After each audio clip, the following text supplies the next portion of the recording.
नमस्कार, खरी खरी में आपका स्वागत है। मैं हूं मृगेंद्र सिंह। आज हम इस बात की चर्चा करने जा रहे हैं कि क्या बिहार की तरह मध्य प्रदेश में भी कुछ होने वाला है। इसका मतलब ये नहीं कि मध्य प्रदेश में कोई राजनीतिक बड़ा उलटफेर हो रहा है या सत्ता परिपलट के जैसा कोई हो रहा है या कोई मुख्यमंत्री बन रहा है, ऐसी बात नहीं है। मध्य प्रदेश के दो दिग्गज भाजपा नेताओं कैलाश विजयवर्गीय और प्रहलाद पटेल क्या केंद्र में जाएंगे, उन्हें राज्यसभा में भेजा जाएगा या कुछ और उनको जिम्मेदारी दी जाएगी, कुछ राज्यों का प्रभार दिया जा सकता है। चर्चा है कि कैलाश विजयवर्गीय केरल का प्रभार दिया जाएगा और प्रहलाद पटेल को भी किसी बड़े राज्य का प्रभार दिया जा सकता है।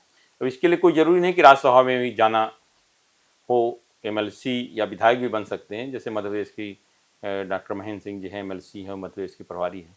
आज हम जो कुछ हुआ बिहार के घटनाक्रम में, जैसे आपने देखा अचानक बिहार के मुख्यमंत्री नीतीश कुमार को राज्यसभा में भेज दिया जाता है और उसके साथ ही नई राजनीतिक गतिविधियां तेज हो गई। आज हम उसी पर चर्चा करें विस्तार से। चर्चा के लिए हमारे बीच उपस्थित हैं जाने माने राजनीतिक विश्लेषक और डिजिटल मीडिया का बड़ा नाम रवि दुबे।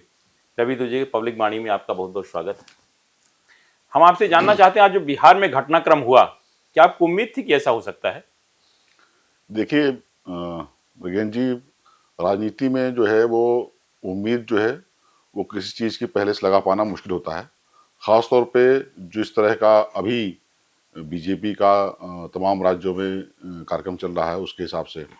लेकिन जब पहले बात हो रही थी, जब चुनाव हो रहे थे बिहार के, तब एक बार ये चर्चा उठी थी और उस समय प्रशांत किशोर भी लगातार जो है वो अपने सभाओं में, प्रेस कॉन्फ्रेंस में ये दावा किया करते थे कि नीतीश कुमार इस बार बिहार के सीएम नहीं बनेंगे, चाहे भले उनकी पार्टी चुनाव जीत जाए। और जब चुनाव हो गए तब भी प्रशांत किशोर ने ये दावा किया कि नीतीश कुमार पूरे कार्यकाल अपना पूरा नहीं करेंगे। लेकिन इसकी उम्मीद किसी को नहीं थी कि इस तरह से जो है नीतीश कुमार खुद इसकी घोषणा करेंगे कि वो राज्यसभा जा रहे हैं। हालांकि बात सही है कि नीतीश कुमार बहुत बड़ा नाम है, राष्ट्रीय स्तर के नेता हैं वो।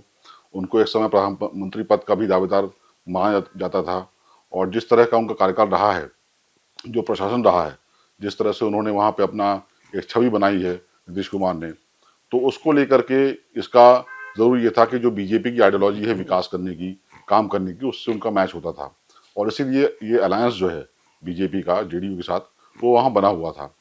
लेकिन बीजेपी की लगातार कोशिश रही है बिहार में खासतौर पे अपनी सरकार बनाने की और अपना सीएम बनाने की। तो कहीं न कहीं ये बैकडोर में जो नेगोशिएशन हुए हैं, जो तालमेल बैठा है कि नीतीश जी को दिल्ली बुलाया जाए और हो सकता है दिल्ली में केंद्रीय कैबिनेट में कोई जगह मिले उनको और वहाँ पे उनके अनुभव का लाभ लिया जाए, जिस तरह का प्रशासनिक अनुभव उनको है।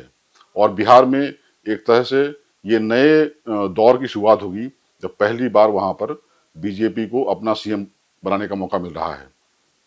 क्या जिस तरह से पूरा घटनाक्रम हुआ, भाजपा के राष्ट्रीय अध्यक्ष नितिन नवीन भी बिहार से हैं और आज जिस तरह से नामांकन के समय केंद्रीय गृह मंत्री अमित शाह जी का जाना, ये क्या बताता है कि आखिर बिहार में क्या कुछ होने जा रहा है? देखिए बिहार को लेकर के जैसा पहले से ही पार्टी के सूत्र बताते रहे हैं कि बिहार में बीजेपी चाहती है कि उसका अपना संगठन जो है मजबूत हो। वहाँ पर ऐसा कोई सीएम मटेरियल, सीएम फेस जो है बिहार में बीजेपी खड़ा नहीं कर पाई थी कि वहाँ पर बन सके। एक तरह से वहाँ पर तमाम नेता जो हैं वो अलग अलग खेमों में बटे हुए थे। लेकिन अब जब चूंकि बिहार में बीजेपी सबसे बड़ी पार्टी है तो उसका ये दावा बनता है और उसने वो दावा किया है कि हमारा सीएम का चेहरा होना चाहिए और नीतीश जी को वहाँ से एक सम्मान पूर्वक तरीके से बाहर भेजना। पहले चर्चा ये भी थी कि शायद उनको जो है किसी राज्य का राज्यपाल बनाया जाए या उपराष्ट्रपति भी उनको एक तरह से ऑफर हो सकता है, लेकिन वो नहीं हुआ और राज्यसभा भेजा गया है। इसका मतलब ये है कि एक्टिव पॉलिटिक्स में जो है, राष्ट्र की एक्टिव पॉलिटिक्स में नीतीश कुमार का दखल बढ़ने वाला है। और दूसरी चीज ये भी है कि जिस तरह से अमित शाह जी वहाँ मौजूद थे, तो जो अलायंस की बात है इस बार जो सरकार बनी है वो खासतौर पे जेडीयू और टीडीपी का अलायंस उसमें बहुत मजबूत है, उनका सपोर्ट बहुत जरूरी है। तो अलायंस की और मजबूती की तरफ इशारा करता है ये कि अलायंस कितना मजबूत है। भले ही विपक्ष कुछ आरोप लगाए, लेकिन अंदरूनी तौर पे देखें तो सभी जो अलायंस पार्टनर्स हैं एनडीए के अंदर वो एक साथ एक तरीके से काम करने के लिए तैयार हैं। नहीं तो आपको क्या लगता है, जैसे पहले अपने अपना दल के दो टुकड़े हुए, एनसीपी के 2 टुकड़े हुए और आपके शिवसेना के 2 टुकड़े हुए, तो कहीं ऐसा नहीं कि नीतीश जी को हटाने से ऐसा नहीं कोई वहाँ भी कोई 2 टुकड़े हो जाएं जेडीयू, क्या ऐसी संभावना दिख रही है क्या? देखिए, बिहार को लेकर के परिस्थितियां अलग हैं, क्योंकि वहां पर नीतीश कुमार के अलावा जेडीयू का ऐसा कोई सर्वमान्य नेता नहीं है, ना ही ऐसा कोई चैलेंजर है पार्टी के अंदर, उनके जेडीयू के अंदर, जो कि अपना विधायकों को अलग करे और अपनी अलग पार्टी बनाए या अपना संगठन जेडीयू के अलावा खड़ा करे। ऐसा कोई भी चेहरा वहां पर नहीं है, मजबूत भी नहीं है, सर्वमान्य भी नहीं है, तो इसलिए वहां से संभावना कम लगती है। हाँ, वहां पर अभी विपक्ष जरूर आरोप लगा रहा है, आरजेडी कह रही है कि जिस तरह से बीजेपी ने पहले महाराष्ट्र में अपने अलायंस को खत्म किया, जो अलायंस पार्टनर थे उनको कमजोर किया, दूसरी जगहों पे भी आरोप लगा रही है विपक्ष, तो बिहार में भी ऐसा ही करने का आरोप लगाया है आरजेडी ने। लेकिन जो अलायंस की मजबूती हम देखें तो नीतीश कुमार के केंद्र में आने से उसकी मजबूती और ज्यादा दिखती है। लेकिन चैलेंजर कोई है ऐसा बिहार के अंदर नीतीश कुमार के अलावा जेडीयू के अंदर जो अपना संगठन खुद अलग खड़ा करे, ऐसा अभी कोई नेता वहां पर नहीं है, तो उसकी संभावना बहुत कम है कि वो जेडीयू के अंदर कोई विभाजन हो या स्प्लिट हो। अब ये बिहार के बाद राज्यसभा को लेकर, चूंकि मध्य प्रदेश में भी राज्यसभा के 3 सीटें खाली हो रही, जिसमें कांग्रेस से दिग्विजय सिंह हैं और मुर्गन भारतीय जनता पार्टी, और साथ ही सुमेर सिंह सोलंकी आदिवासी नेता, और चूंकि मुर्गन केंद्र में मंत्री हैं, तो क्या एक चर्चा बड़ी तेजी से चल रही है कि जिस तरह से मुख्यमंत्री डॉक्टर मोहन यादव ने जाकर पार्टी के राष्ट्रीय अध्यक्ष नितिन नवीन और उसके बाद केंद्रीय गृह मंत्री से मुलाकात की, अमित शाह जी से, उसके बाद फिर उन तत्काल बाद अलग अलग मध्य प्रदेश के मंत्री कैलाश विजयवर्गीय, प्रहलाद पटेल भी उनसे मिले, तो एक चर्चा है कि इन दोनों नेताओं को भी, चूंकि शायद उनको मध्य प्रदेश में अच्छा नहीं लगा रहा, तो केंद्र की राजनीति में भेजा जा सकता है। बिल्कुल, इसमें मध्य प्रदेश की पॉलिटिक्स को लेकर के आप जो है वो ज़्यादा बेहतर समझते हैं क्या चीज़ें चल रही हैं अंदरूनी वहाँ पर। और प्रहलाद पटेल और कैलाश विजयवर्गीय को लेकर के लगातार जो है ये अंदरूनी खबरें आ रही थी कि लगातार पार्टी के अंदर जो है कि उनको जिस तरह से केंद्रीय नेता थे एक ज़माने में वो, और उनको राज्य में भेजा गया, तो ये चर्चाएं थी कि कहीं ना कहीं उनका जो है स्टेचर जो है वो कम किया गया है या उनको राज्य तक सीमित कर दिया गया है, राज्य के अंदर भी उनके जो विभाग हैं वहां तक सीमित कर दिया गया है। तो पार्टी अब चाहती है कि चूंकि संगठन का लंबा अनुभव है इन दोनों को, नेताओं को, चाहे प्रहलाद पटेल हों चाहे कैलाश विजयवर्गीय हों, पिछले बंगाल चुनाव में वो बंगाल के इंचार्ज थे, इस बार केरल का इंचार्ज उनको शायद दिया जाएगा। प्रहलाद पटेल भी संगठन में लंबा अनुभव रहा है, संगठन के अच्छे कार्यकर्ता माने जाते हैं वो, तो संगठन को मजबूत करने के लिए जहां जहां पार्टी को लगता है कि संगठन को मजबूत करने की जरूरत है, तो वहां पर इन नेताओं के अनुभव का लाभ लिया जाए और पार्टी को वहां मजबूत किया जाए। इसके बहाने जो मध्य प्रदेश के अंदर समीकरण है वो भी कहीं ना कहीं पार्टी चाहती है कि उसको साथ लिया जाए और यहाँ पर किसी भी तरह का विवाद पैदा ना हो। देखिए, अपन बात करें पश्चिम बंगाल में भले सरकार न बनी हो, लेकिन कैलाश विजयवर्गीय की मेहनत कारण जो भारतीय जनता पार्टी की सीटें 5-10 मतलब डबल फिगर में नहीं पहुंचती थी, 70 की पहुंची। और प्रहलाद पटेल जब पहली बार प्रभारी बनाया गया, नॉर्थ ईस्ट में पहली बार सरकार बनी थी भारतीय जनता पार्टी की। तो क्या मुझे लगता है कि उसी को अनुभव को देखते हुए इनको दोनों को राज्यसभा सीटें खाली हो रहे, मध्य प्रदेश से मंत्रिमंडल से इस्तीफा दिलाकर राज्यसभा में ले जाकर केंद्र की राजनीति सौंपी जाए। बिल्कुल, आप बिल्कुल सही कह रहे हैं कि जिस तरह का अनुभव वहां रहा है बंगाल में, खासतौर पे अब तक बीजेपी का सबसे बढ़िया प्रदर्शन जो है वो कैलाश विजयवर्गीय के इंचार्जशिप में मिला है।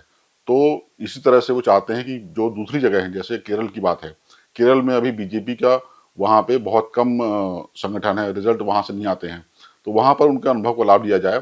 और अब केरल में एक तरह से बीजेपी का ऑप्शन बनना चाहती है, वहाँ पर धीमे धीमे अपनी संख्या बढ़ाना चाहती है। तो बंगाल की ही तरह केरल में भी, चूंकि केरल भी एक तरह से कम्युनिस्ट स्टेट रहा है और वहाँ पर जो संगठन है, संगठन से संगठन की लड़ाई ज़्यादा है, जिस तरह से बंगाल में थी, कैडर बेस्ड पार्टी वो भी है और कैडर बेस्ड पार्टी बीजेपी भी है। तो वहाँ पर कैडर को मजबूत करना, उनको मोटिवेट करना, और क्या स्ट्रेटजी उन्होंने बंगाल में अपनाई थी जिसकी वजह से बीजेपी को फायदा हुआ, उसी तरह से केरल में भी क्या वो कर सकते हैं, इसका लाभ निश्चित तौर पर बीजेपी लेना चाहती है। देखिए, जो खबरें आ रही हैं कि प्रहलाद पटेल को ले जाकर किसी राज्य का प्रभारी बनाया जाएगा, कैलाश जी की लगभग लोग चर्चा कर रहे हैं कि केरल को उनको प्रभारी बना भेजा जाएगा। अब बताते हैं दोनों नेता इस बात से सहमत भी हैं। हालांकि ये एक जो खबर और आ रही कि हो सकता है राज्यसभा न भेजा जाए, इनको विधायक भी रख के इनको प्रभार दिया जा सकता है। जैसे आपको जानकारी, मध्य प्रदेश के प्रभारी डॉक्टर महेंद्र सिंह एमएलसी हैं, तो क्या ऐसा भी हो सकता है कि इनको विधायक बना के प्रभारी बना दिया जाए? निश्चित ही किसी राज्य का प्रभारी बनाना चुनाव पहले जो है बीजेपी के अंदर संगठन के तौर पे बड़ी जिम्मेदारी होती है। वहां पर पूरा चुनाव मैनेज करना, उसको निकाल के ले जाना, अपना संगठन खड़ा करना, उसके बाद कैंपेन को डिजाइन करना, आगे ले जाना। तो इन दोनों ही नेताओं को बहुत अनुभव है। भले राज्यसभा न दिया जाए उनको, भले ही उनको ऐसा विधायक ही रखा जाए, लेकिन पार्टी चाहती है कि वो पार्टी के लिए अपना जो भी अनुभव है उसको शेयर करें, उसमें काम आए वो। इसलिए पार्टी दोनों ही नेताओं का जो संगठन का अनुभव है उसको लेना चाहती है। सरकार तो यहाँ पर ऑलरेडी जो है चल रही ठीक, सरकार में ऐसी कोई दिक्कत है नहीं। तो संगठन को और मजबूत करना, जहां संगठन कमजोर है वहां पर हो सकता है कि इनका लाभ लिया जाए। देखिए, जहां तक मेरी जानकारी में दोनों नेता कैलाश विजयवर्गीय, प्रहलाद पटेल बैक एंट्री करेंगे, मतलब बैक डोर से जाएंगे, इसका भी संभावना तो कम लग रही है। पार्टी कहेगी बात अलग है। आपको लगता है कि दोनों नेता लोकसभा में कई बार लोकसभा में प्रहलाद जी तो कई बार लोकसभा सांसद रहे और तीन मुझे लगता है इससे पहले नेता होंगे जो कि अलग अलग संसदीय क्षेत्रों से चुनाव लड़े हैं और जीते हैं। कैलाश जी तो अभी तक लोकसभा चुनाव लड़े नहीं, लेकिन वो भी अपने आप को जनता के लीडर बनते। तो क्या आपको लगता है कि दोनों राज्यसभा स्वीकार कर सकते हैं? देखिए, अगर पार्टी का आदेश होगा स्वीकार करना पड़ेगा, लेकिन आप ये बात बिल्कुल सही कह रहे हैं कि दोनों ही जो है वो ग्राउंड से जुड़े हुए नेता हैं, जमीन से जुड़े हुए नेता हैं। संगठन में, कार्यकर्ताओं में इनकी पकड़ है, अपने अपने क्षेत्र में बहुत मजबूत नेता हैं। प्रहलाद पटेल जो है पहले दमोह से भी सांसद रह चुके हैं, उसके बाद यहाँ भी विधायक हैं वो, और सिवनी से भी रहे, सिवनी से भी रहे बालाघाट सांसद, बालाघाट से भी रहे हैं। तो कई टर्म उनके ऐसा लोकसभा सांसद रहे हैं। राज्यसभा में वो अभी तक नहीं गए हैं, और माना भी जाता है कि चूंकि वो एक तरह से जनता के नेता हैं, जनता की पॉलिटिक्स करते हैं, तो वहां पर उनकी मजबूत पकड़ है। इस तरह से कैलाश विजयवर्गीय जी भी जो है वो इंदौर के एक बहुत बड़े नेता हैं। एक तरह से इंदौर में पूरा संगठन जो है उनके साथ चलता है, और उनके पार्टी को मजबूत बनाने में जब से वो विधायक रहे हैं, महापौर रहे हैं, तब से उन्होंने काफी काम किया, बहुत लंबा अनुभव है। तो ये दोनों नेता जब भी चाहें तो एक जो लोकतांत्रिक तरीके में लोकसभा और राज्यसभा है, तो लोकसभा से या विधायक के थ्रू जा सकते हैं। लेकिन अगर पार्टी कहेगी कि आपको ज्यादा समय जो है जनता के बीच, जो कि लोकसभा में आप रहते हैं तो वहाँ काम करना पड़ता है, जिम्मेदारी ज्यादा रहती है। राज्यसभा में अपेक्षाकृत थोड़ा कम काम रहता है, पूरे राज्य का काम रहता है आपके पास। जिस राज्य से आप सांसद होते हैं वहाँ कहीं भी कर सकते हैं, सीधे जनता से उतना इंटरेक्शन नहीं होता है। तो थोड़ा सा उस तरह के कार्यभार से हल्का करके और संगठन में ज्यादा समय दे पाए, तो ऐसा एक प्रस्ताव ला सकती है पार्टी की, उनको राज्यसभा भेज करके उनका लाभ ले। देखिए, ये आपने पूरी चीज बातें सुनी। मुझे लगता है कि अगर ये दोनों जाते हैं केंद्र की राजनीति में, फिर मध्य प्रदेश में मंत्रिमंडल विस्तार की जो लंबी चर्चाएं चल रही, बहुत दिनों से हो रहा, अभी तत्काल में नहीं, लेकिन मंत्रिमंडल विस्तार हो सकता है, जिस पर सबकी निगाहें लगी हैं। आज सिर्फ इतना ही। इस तरह की खबरों से जुड़े रहने के लिए हमारे चैनल पब्लिक वाणी को आप सब्सक्राइब करिए। आपके पास भी अगर कोई खबर है तो हमें जरूर बताएं, क्योंकि हमारा नाम है पब्लिक वाणी।